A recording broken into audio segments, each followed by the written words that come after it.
வணக்கம். 4 மணி செய்திகளை தொகுத்து வழங்குவதற்காக நான் ஆர் தேவப்பிரியன். இந்த நேரத்திற்கான தலைப்புச் செய்திகளை பார்க்கலாம். மதுரை விமான நிலைய விரிவாக்கத்திற்காக நிலம் வழங்கியவர்களை வெளியேற்ற இடைக்கால தடை. உயர்நீதிமன்ற மதுரை கிளை உத்தரவு.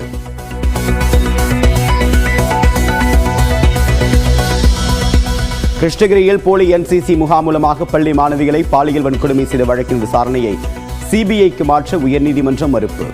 வழக்கறிஞர் சூரிய பிரகாசம் தொடர்ந்த மனுவை முடித்து வைத்தனர் நீதிபதிகள்.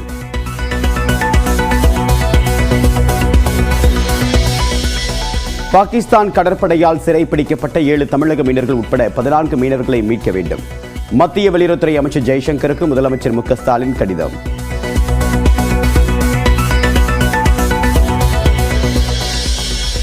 தஞ்சாவூர் மாவட்டம் மல்லிப்பட்டினம் அரசு பள்ளி ஓய்வறையில் ஆசிரியை கொலை. கத்தியால் குத்தி கொன்றவரை கைது செய்தது போலீஸ்.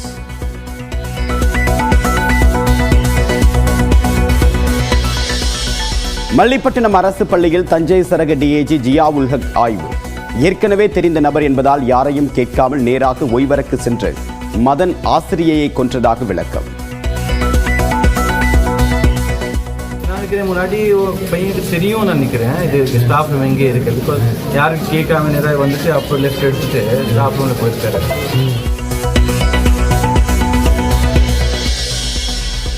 காதலை கைவிட்டதால் ஆத்திரத்தில் ஆசிரியை கொலை செய்யப்பட்டதாக காவல்துறை தகவல். மதனும் ரமணியும் 1.5 ஆண்டுகளாக காதலித்து வந்ததாகவும் தகவல்.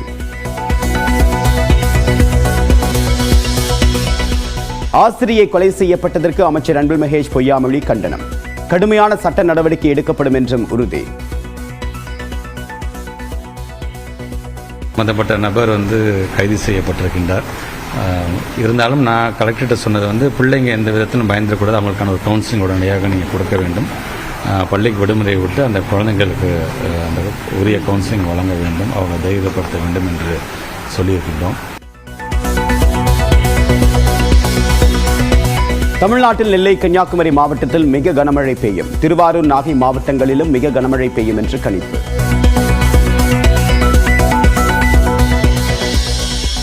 மயிலாடுதுறை, தஞ்சை, புதுக்கோட்டை, சிவகங்கையில் இன்று கனமழைக்கு வாய்ப்பு. ராமநாதபுரம், தூத்துக்குடி, விருதுநகர், தென்காசி மாவட்டங்களிலும் கனமழை பெய்யும் என்று கணிப்பு.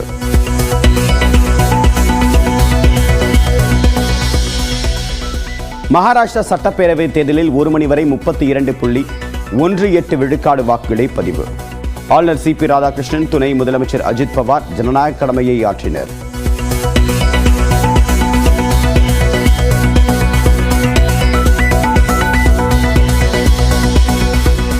மகாராஷ்டிரா தேர்தலில் வாக்களித்தார் பாஜக MP ஹேமா மாலினி. நடிகைகள் இஷா கோபிகர், ரகுல் பிரீத் சிங் உள்ளிட்டோரும் வாக்களித்தனர்.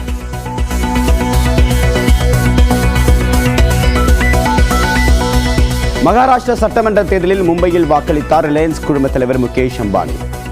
குடும்பத்தினருடன் ஜனநாயக கடமை ஆற்றினார்.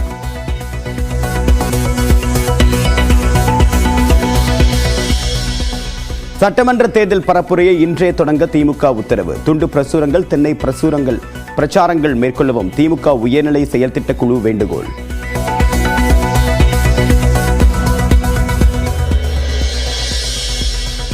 கள்ளக்குறிச்சியில் கள்ளச்சாராயம் குடித்த 66 பேர் உயிரிழந்த வழக்கு CBIக்கு மாற்றம். சென்னை உயர்நீதிமன்றம் உத்தரவு.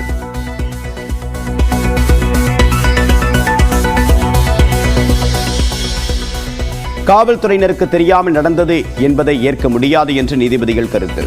காவலர்கள் மீது எடுக்கப்பட்ட நடவடிக்கையை திரும்ப பெற்றது தவறு என்றும் விமர்சனம்.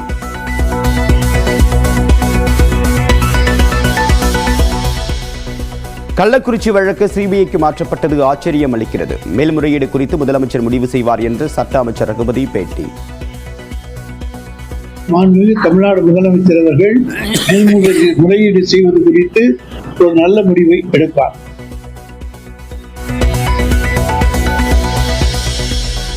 கள்ளச்சாராய மரணங்கள் குறித்து மடியில் கனமில்லை என்றால் திமுக அரசு மேல்முறையீடு செய்யக்கூடாது. CBI விசாரணை மூலமாக உயிரிழந்த 67 பேருக்கும் உரிய நீதி கிடைக்கட்டும் என்று எடப்பாடி பழனிசாமி X தளத்தில் பதிவு.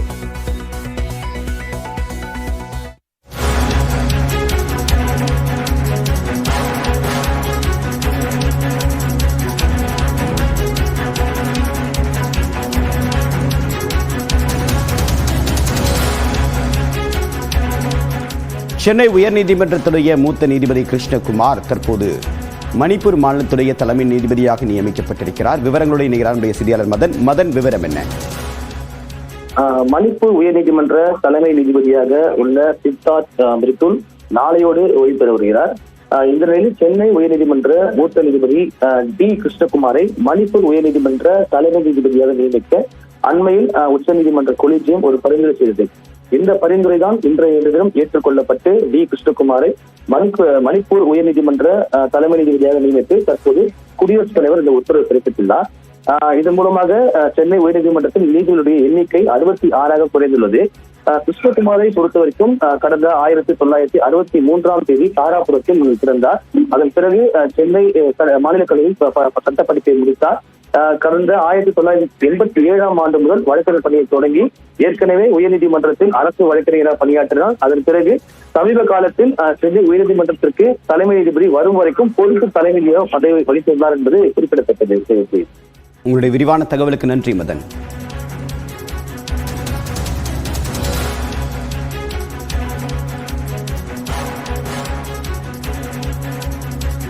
தொடர்ந்து தலைப்புச் செய்திகளை பார்க்கலாம். தமிழ்நாட்டில் பாஜக உறுப்பினர் சேர்க்கையில் கட்சி தலைமைக்கு திருப்தி இல்லை என்று மேலிட பொறுப்பாளர் தகவல். அதிமுக கூட்டணி குறித்து தமிழக பாஜகவினர் கருத்து தெரிவிக்க வேண்டாம் என்றும் பேச்சு.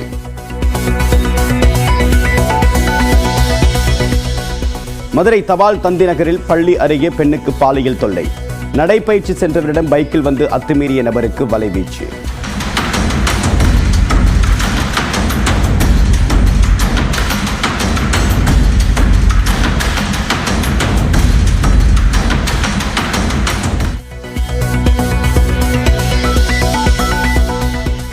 ஓசூர் நீதிமன்ற வளாகத்தில் வழக்கறிஞர் கண்ணனுக்கு அரிவாள் வெட்டு.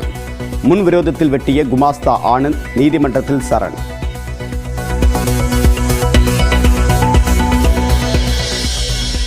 நெல்லையில் தியேட்டர் மீது பெட்ரோல் குண்டு வீசிய வழக்கில் மேலும் 2 கைது. 100க்கும் மேற்பட்ட சிசிடிவி காட்சிகளை ஆய்வு செய்த நிலையில் காவல்துறை நடவடிக்கை.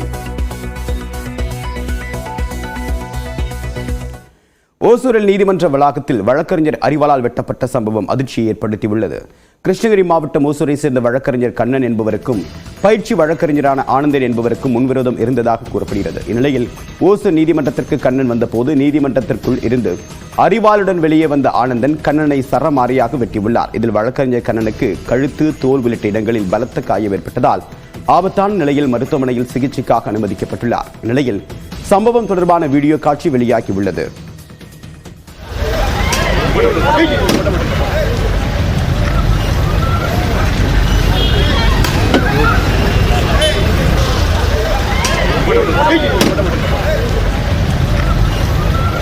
இந்த சம்பவத்தை கண்டித்து ஓசூர் நீதிமன்ற வளாகத்தில் வழக்கறிஞர்கள் ஆர்ப்பாட்டத்தில் ஈடுபட்டனர். இதையடுத்து ஓசூர் நீதிமன்ற நீதிபதி மற்றும் மாவட்ட காவல் கண்காணிப்பாளர் நேரில் பேச்சுவார்த்தை நடத்தியதை தொடர்ந்து ஆர்ப்பாட்டத்தை கைவிட்டனர். இதனிடையே கொலைவெறி தாக்குதல் நடத்திய ஆனந்தன் நீதிமன்றத்தில் சரணடைந்தார்.